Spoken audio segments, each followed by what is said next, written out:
Shalom saudaraku yang dikasihi oleh Tuhan, saya Alexander Sumampo, dan pada kesempatan ini kita akan belajar bersama-sama di dalam Matius 26 ayat yang ke-36 sampai dengan 46. Dan dalam bagian ini judul atau tema yang diangkat adalah menang dalam pergumulan. Nah, saudara-saudaraku yang dikasihi oleh Tuhan, siapapun kita pasti menghadapi pergumulan. Apa yang harus kita lakukan ketika kita menghadapi pergumulan, dan juga mengapa kita menghadapi pergumulan di dalam kehidupan kita. Nah, bagaimana caranya kita akan menghadapi pergumulan itu dengan kekuatan dan kemenangan di dalam kita menghadapi pergumulan. Nah, saudara-saudaraku yang dikasihi oleh Tuhan, Yesus Kristus memberikan teladan dan cara bagaimana kita menghadapi pergumulan, bagaimana kita menang di dalam pergumulan yang kita hadapi. Nah, saudara-saudaraku yang dikasihi oleh Tuhan, jelas sekali bahwa Alkitab mencatat, kita semua pasti tahu bahwa setiap manusia menghadapi pergumulan, karena pergumulan akan membuat kita kuat, membuat kita dekat dengan Sang Pencipta, Allah Bapa, Anak, dan Roh Kudus. Tuhan Yesus memberikan teladan dan mengajarkan kepada kita bagaimana cara menghadapi pergumulan dan menang dalam pergumulan itu.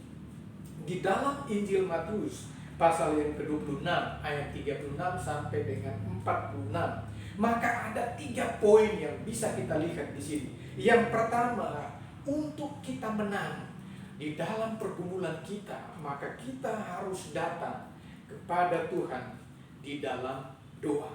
Ayat yang ke-39, 42 dan 44 mencatat di sana bahwa maka ia maju sedikit lalu sujud dan berdoa, katanya, "Ya Bapakku, jikalau sekiranya mungkin, biarlah cawan ini lalu daripadaku, tetapi janganlah seperti yang ku kehendaki, melainkan seperti Engkau kehendaki." Nah, saudara-saudaraku yang dikasihi oleh Tuhan, ada 3 kali Yesus menghadap Bapa ketika dia menghadapi pergumulan yang berat, dan dia tahu bahwa dia akan menghadapi pergumulan dan penderitaan yang luar biasa.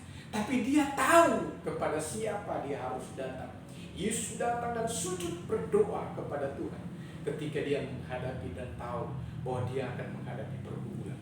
Nah, saudaraku yang dikasihi oleh Tuhan, yang kedua, ketika kita menghadapi pergumulan, tantangan yang luar biasa yang kita hadapi adalah memiliki sikap ketaatan penuh pada kehendak Bapa atau Allah. Di dalam ayat yang ke-39 kita bisa lihat di sana bagaimana Yesus melakukan karya yang ajaib di dalam kehidupannya. Nah, saudara-saudaraku yang dikasihi oleh Tuhan, jadi poin yang kedua, bagaimana kita menang di dalam pergumulan kita, yaitu kita harus memiliki sikap ketaatan penuh pada kehendak Bapa atau Allah. Inilah yang menjadi teladan yang Yesus katakan dan lakukan di dalam kehidupan.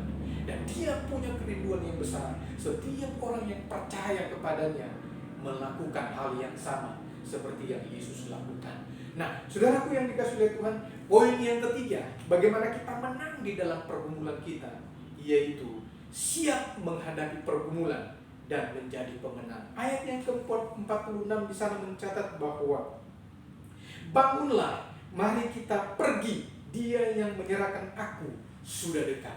Saudara, dengan datang kepada Bapa di dalam doa, dengan memiliki sikap ketaatan yang penuh, maka kita siap untuk menghadapi pergumulan itu.